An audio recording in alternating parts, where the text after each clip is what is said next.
வணக்கம் மக்களே. இந்தியாவிலே ஒரு மிகப்பெரிய மத சார்ந்த ஒரு ஃபெஸ்டிவல், உலகத்திலே மிகப்பெரிய ஃபெஸ்டிவல்னால் அது வந்து இந்த மகா கும்பமேளா தான்.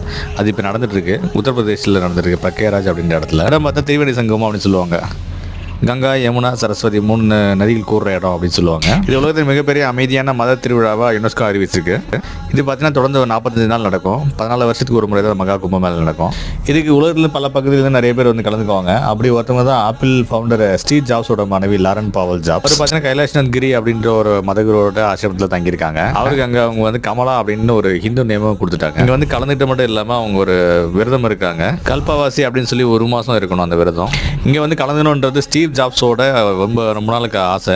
அதை நிறைவேற்றி தான் இவங்க வந்து கலந்துட்டு சொல்லப்படுது. ஸ்டீவ் ஜாப்ஸனோட 19ஆம் வயசில் கைப்பட எழுதின ஒரு லெட்டரில் பார்த்தீங்கன்னா, நான் இந்தியா போயிட்டு இந்த கும்பமேளா கலந்துக்கணும், அதுதான் என்னோட கனவுன்ற மாதிரி எழுதியிருப்பாரு.